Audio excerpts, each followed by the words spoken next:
Seguimos avanzando a la hora de cierre aquí en Radio Sarandí y ya recibimos en nuestros estudios a Javier García, senador de la República, senador que además fue reelecto en esta pasada elección. Gracias por acompañarnos. A ti, JP, por la invitación. La lista 40, el espacio país, pero representada en esa lista, fue la más votada del Partido Nacional. ¿A qué lo atribuye? Primero a un trabajo de equipo. Yo creo que hicimos un proceso desde la 40 Montevideo, pero de espacio país, con el grupo de los intendentes primero, Antía, Botana, Yurramendi, decenas de alcaldes. Hicimos nuestro primer acercamiento y nos reencontramos compañeros que tuvimos una misma cuna, ¿no? En el wilsonismo, en la lucha por la libertad, pero que se fueron sumando otras generaciones y gurises muy jóvenes. Después en la interna ya hubo una señal, fuimos el segundo grupo más votado, y después se sumó el grupo del diputado Dastugue de Plan País y Alianza Nacional, en la interna, el grupo fundado por Jorge Larrañaga. De allí sumaron intendentes, sumaron dirigentes en todo el país. Posteriormente el diputado Andújar, y la última incorporación fue Laura Raffo, ¿no? que saben lo que pasó, y nosotros, y sobre todo impulso a nuestros compañeros de Coqui, de Sebastián, que dijeron, Laura no tiene nuestros espacios para sumarse. Creo que fue una señal de modernidad, de apertura, de pluralidad. Eso en la construcción política. Después en los estilos, ¿no? Nosotros no somos ni mejores ni peores que nadie, somos nosotros. Es decir, tenemos como, cada uno tiene su característica. Esto no va en demérito de nadie en el Partido Nacional. Tenemos una militancia de mucha cercanía. En el caso de la 40, nuestros plenarios son 5 años. Y 5 años hace 16 años. Se descansa 20 días en enero y no importa que estén las elecciones, que no estén recorridas. Es como una misa dominical, ¿no? De los católicos en los lunes. Ahora en este momento está el plenario de la 40, pero también está el mes de febrero siguiente a la elección. De cercanía y de recorrer, de estar con la gente. Y después hay un estilo político, vuelvo a reiterar, es el nuestro, que es de no cuidarnos las piernas. Nosotros nos comprometimos en el periodo pasado a defender el gobierno, impulsamos a Luis, lo fuimos a buscar a la casa en el año diciembre del 2012 para que fuera nuestro candidato, y cuando vimos que, en los momentos más difíciles del Uruguay, cuando era atacado injustamente, creímos que era nuestro deber el defender un gobierno, no por el defender en sí mismo, sino por los valores que defendía, el de la libertad, el de proteger a los uruguayos y que eso fuera incomprendido por la oposición, y caceroleos, etc. Hicimos una militancia, vuelvo a reiterar, en términos futbolísticos no nos cuidamos las piernas. Y creo que todo eso conforma un cúmulo de situaciones que dieron que la gente confiara. Vuelvo a reiterar, es nuestro estilo, no es que sea mejor que el de nadie. Ahora, sí, en Montevideo fueron 60.000 votos, ahí estamos votadas en Montevideo obviamente y en todo el país, pero como sector político, ¿sí? Con una visión muy descentralizadora, de 221.000 votos en todo el país, y se transformó en el sector político nacional más votado. Son 4 senadores, ¿verdad? Sí. Y diputados. 9 diputados. Paramos una banca el viernes por 3 votos en Durazno. Es verdad, allí estuvo la competencia con la 404. ¿Qué pasa? Claro, cosas que pasan. Y a eso se suma, vuelvo a reiterar, alcaldes, ediles, concejales, una territorialidad política muy nacional, muy de todo el país. Y fue un aporte no para ganarle a nadie la interna, que no hubiera valido nada. Esto es una consecuencia, pero la realidad es que nosotros nos conformamos porque queríamos aportar al Partido Nacional y a la coalición, para que el Partido Nacional fuera nuevamente el sector que liderara la coalición y para que la coalición liderara al país. Fue un aporte, vuelvo a reiterar, en ese sentido, no para ganar en la interna, que hubiera reiterado, no hubiera tenido sentido ninguno. Ahora, usted decía, la lista más votada en Montevideo, de un Partido Nacional que no votó bien en Montevideo, que ha tenido una baja votación. ¿Qué pasa con el Partido Nacional y la capital? A ver, después de 5 años de gobierno, con todas las dificultades que tuvimos en el país, ¿no? Las crisis, sobre todo acá en el sur, porque la pandemia fue nacional, pero la sequía fue nacional, la crisis hídrica tuvo un impacto muy grande, que estuvimos a centímetros.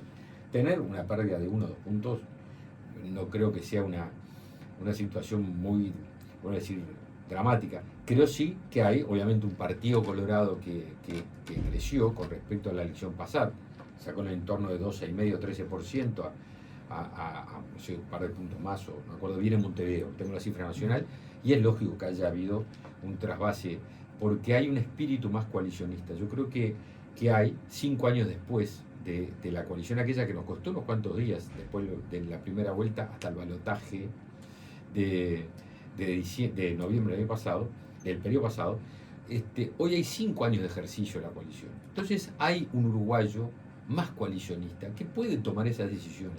Pero bueno, también antes de ahora, hace 10 días, las encuestadoras decían que estábamos algunas en 19-20%, 23%, y el partido votó un punto menos. ¿Y a qué atribuye eso? ¿Qué cosa? Que las encuestadoras le hayan dado Y se equivocaron. bajo el partido. A ver, esto no habla de temas personales ni intencionalidades. Un encuestador es como tú y yo, son profesionales, no son la voz sagrada. Se ve que tiene un error de método, no es la primera vez que le sucede, que sobrevaloran al Frente Amplio y subvaloran al Partido Nacional. Porque casualmente siempre le da más el Frente y menos el Partido Nacional. Ahora, cuando se cuentan los votos, le da menos el Frente y más el Partido Nacional. La realidad es la realidad. Vuelvo a reiterar, me parece que hay un error en general que tienen de método, de percepción, que no es de esta elección. Porque miren que te voy a decir, hacen daño en ese sentido, ¿no? Porque nosotros nos decían que estamos en el 20%. Entonces yo venía acá al programa y tú y tus colegas me decían, ¿a qué atribuye la caída tan marcada del Partido Nacional? ¿Por qué lo preguntaban? Porque lo decían las encuestas, porque la elección no había pasado. Y yo la tenía Se que genera una serie de reacciones. Y nosotros la teníamos que remar y decir, mire, no es lo que sentimos cuando recorremos, pero eso lo tenemos que explicar a nuestros compañeros. Entonces gastamos horas y horas en explicar que nosotros tenemos otra percepción, pero la verdad que eso termina siendo un daño. Vuelvo a reiterar, no es un tema de intencionalidad, porque yo creo que las encuestadoras son personas serias, pero los serios también se equivocan. A veces no lo reconocen. Pero creo que está bueno pensar que hay un problema, porque reiteradamente sobrevaloran al Frente Amplio y subvaloran al Partido Nacional. Y cuando se cuentan los votos resulta que la realidad es bien otra. Hablábamos de la bancada del Partido Nacional, en especial de la lista 40, en un parlamento que va a ser distinto al de esta legislatura, donde la negociación va a ser clave porque no hay mayorías, el Frente Amplio tiene una mayoría en el Senado, pero no en la Cámara de Diputados. ¿Cómo se imagina esa legislatura? Hubo 2 mensajes muy claros. El 48% de los uruguayos, tú decías recién los números, ¿no? El 48% de los uruguayos dijo la coalición republicana nuevamente mayoría, porque es la 4ª vez de octubre del 2019, octubre del 19, noviembre del 19, referéndum de LUC, y octubre del 24. 4ª vez que dice, y 48, rascando el 50%, después de la pandemia, de las crisis, es decir, es una ratificación del rumbo del gobierno de la coalición que lidera Luis Lacalle Pou, muy firme. Muy firme. Y 43 y pico largo el Frente. Yo fui a la Escuela México, que queda a unas cuadras de acá, General Flores y Boulevard. Y de que yo aprendí a contar, 48 es más de 44. Sí, pero los efectos de las bancas... Y lo digo, claro, pero eso es una regla de juego, refiere a que todos van en una cacerola común cuando hay un lema común y otras no. Pero para los efectos del balotaje es voto a voto. Entonces, ¿por qué lo digo? Porque pareciera que hay algunos análisis que creen que 44 más que 48. Para 48, para el 50 le queda 2, para el 40, un poquito menos de 44 le queda 6 y pico. 3 veces más. Entonces, esta es la primera foto. Coalición muy cerquita de la mayoría absoluta. Segundo mensaje de los uruguayos. Ninguno va a tener mayoría. Porque, primero el Poder Legislativo no son 2 cuerpos. El Poder Legislativo son 3 cuerpos. Cámara de Senadores, Cámara de Diputados y Asamblea General. Es una cosa que a veces se olvida. Y le dice, el Frente Amplio tiene mayoría en el Senado, pero no tiene mayoría en ninguno de los otros 2 cuerpos. Entonces, el segundo mensaje que dan los uruguayos es, si coalición republicana mayoría, muchachos van a tener que ir por un camino de entenderse. Es un mensaje también muy uruguayo. No quiere decir que otros no lo hayan sido, pero se ve que el uruguayo afinó el lápiz y las realidades que se ven en otros países no las quiere acá. Grietas no quiere. Entonces no da ese mandato. Tercero, a la interna de los partidos también hay mensajes muy fuertes. ¿Por qué? Porque ni esta coalición republicana es la misma de hace 5 años, ni el Frente Amplio es el mismo. Primero, la coalición republicana no es la misma, entre otras cosas, porque no había coalición republicana. En octubre del 19 votamos los partidos y no había vista de coalición. Nos costó 15 días, hasta la mitad del balotaje, de la campaña de balotaje, que hubiera una foto de todos los partidos de la coalición. Ahora ya hay 5 años. Entonces, Digo porque se habla también de la fuga. Me llama la atención que a veces se habla de la fuga de la coalición y no se habla de la fuga del frente. Porque va a tener fuga el frente. Usted dice que sí. No tengo duda ninguna. ¿Y por qué? Vamos ¿Por qué primero, alguien que votó al frente va a vamos cambiar primero a la coalición. Es decir, hoy el que votó el domingo anterior a cualquiera de los partidos de la coalición ya sabía que iba a haber un candidato más votado que solamente fuera el Partido Nacional al que iba a votar. No es una sorpresa, lo era en el octubre del 19. En esta no. Por lo tanto hay una coalición republicana que no solo estaba constituida, gobernó 5 años, ya tuvo otra elección, tuvo 2 elecciones ya. Tuvo el balotaje del 2020 y tuvo el referéndum de la LUC. Ya pasamos 2 elecciones y esta la ganamos por más votos que la del balotaje de la LUC. Esta fue por más diferencia. Allí fueron 2,5, 3 puntos. Estas fueron por 4 puntos. Así que hay experiencia y cultura de coalición. Así que la coalición es bien diferente porque tiene un grado de maduración bien distinto hace 5 años atrás. ¿Y por qué el otro? El Frente. Pues el Frente Amplio notoriamente no es el Frente Amplio que conocimos hace 5 años y más atrás, con un grupo de Asamblea Uruguay que desapareció. Lo digo con el mayor respeto, pero un actorismo, un serenismo que tenía 3, 4 senadores, 12, 15 diputados o más, que cuando pisaba fuerte y frenaba. Y acuérdese, ¿no? Astorí, cuando decía no, no. Y lo podía decir porque tenía un respaldo político. De los 16 senadores que saca el Frente, hay uno solo que a su vez salió prestado por el MPP, porque Vergara salió con votos prestados del MPP. Hay 15 senadores donde tiene una constitución política de los sectores más ortodoxos de la izquierda. MPP, el sector de COSE resucitó el grupo de Sendik, nuevamente, que había desaparecido.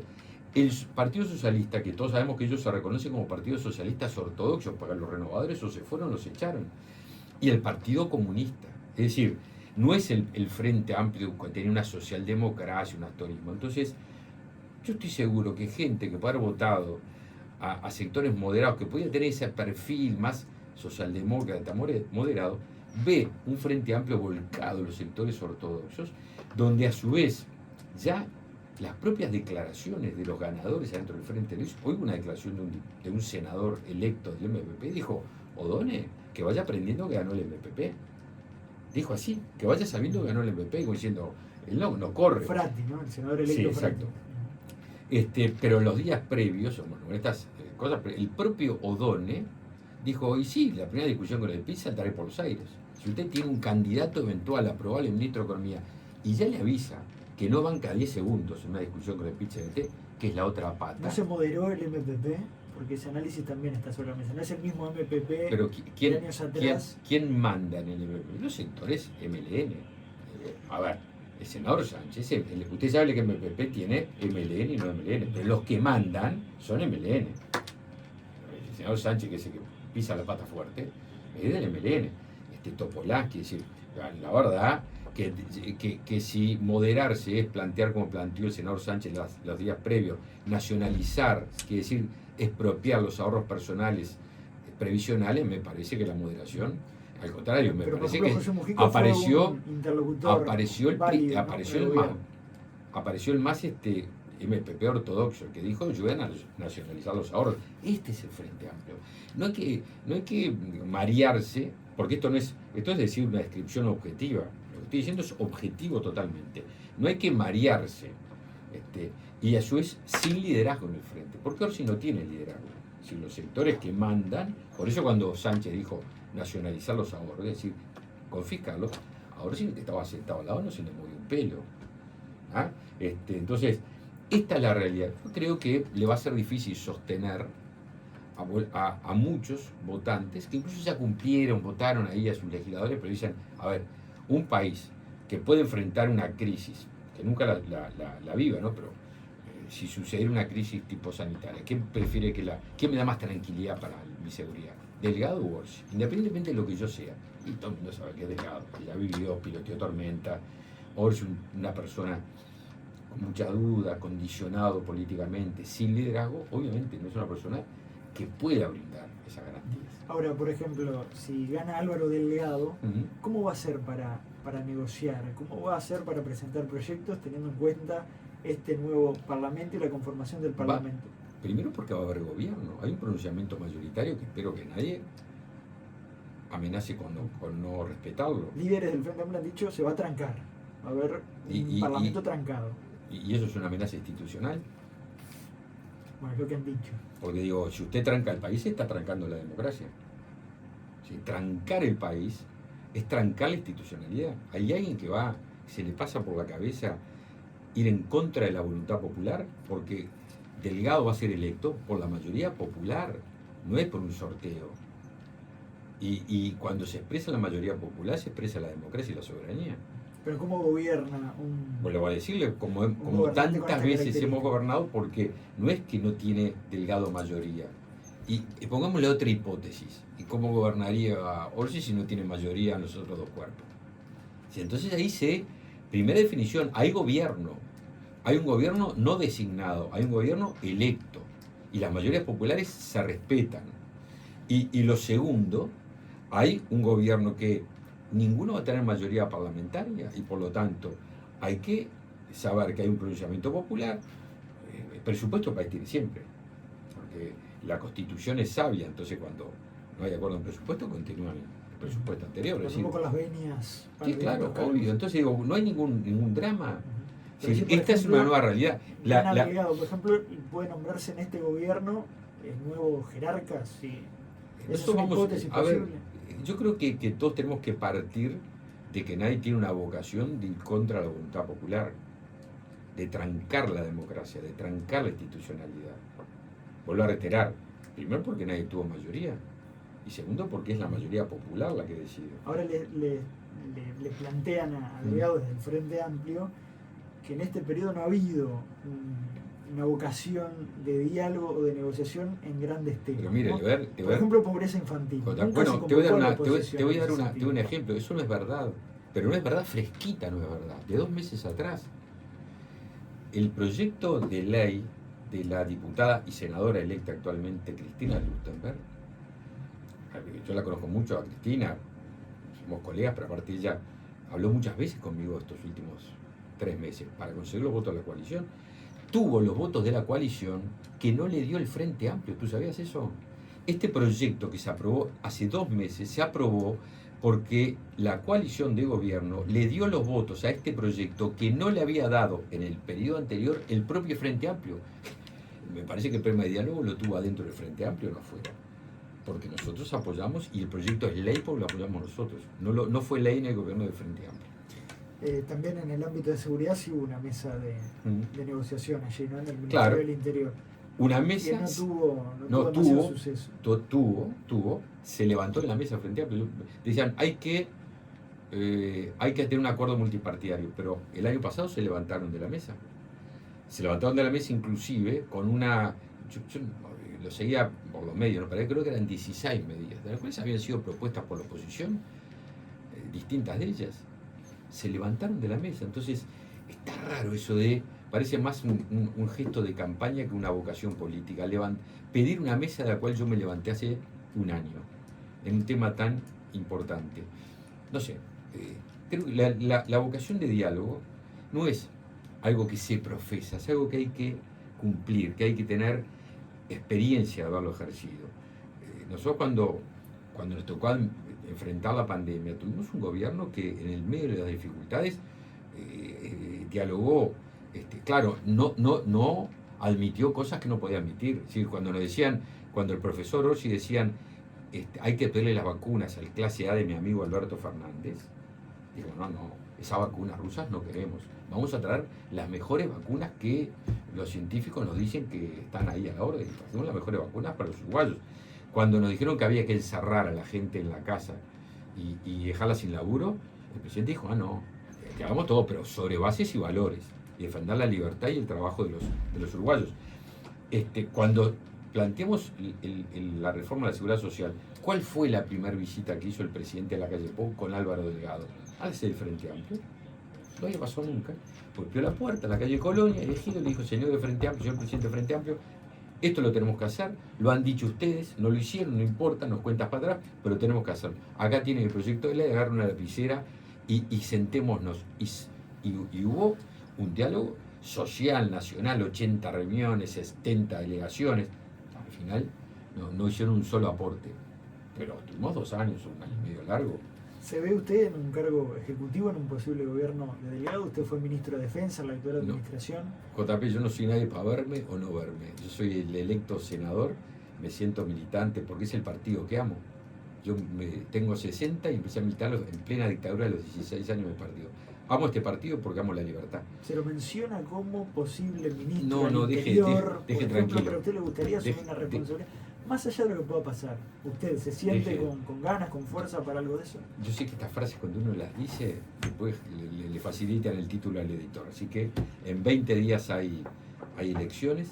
Mi vocación es que el país pueda tener una coalición republicana que sea nuevamente, que lidere al país en este clima de libertad. Y para eso voy a militar y trabajar. Hoy se presentó el programa común de la coalición oficialista de cara al balotaje. ¿Cuál diría que es alguno de los puntos más importantes o que usted destacaría? Está pasando una cosa muy particular hasta ahora. Es el único plan de gobierno presentado y parece que va a ser el único. Por lo que dijo el profesor Orsi, que no van a presentar, una cosa muy llamativa. ¿Usted no considera las bases programáticas como un programa? No, pero la propia ingeniera Cosa dijo que las bases programáticas no eran un plan de gobierno, que seguramente lo presentaban después de octubre y en el diario La Diaria hace 20 días atrás, y Orsi señaló que no iba a haber plan de gobierno. Es como un cheque en blanco la oposición, ¿no? Si votame, pero no te voy a decir qué voy a hacer. Claro, después no te puedo reclamar nada si no me dijiste. No te dije, bueno, puedes reclamarme. El plan de gobierno es un plan, primero, que tiene una inspiración que es la libertad.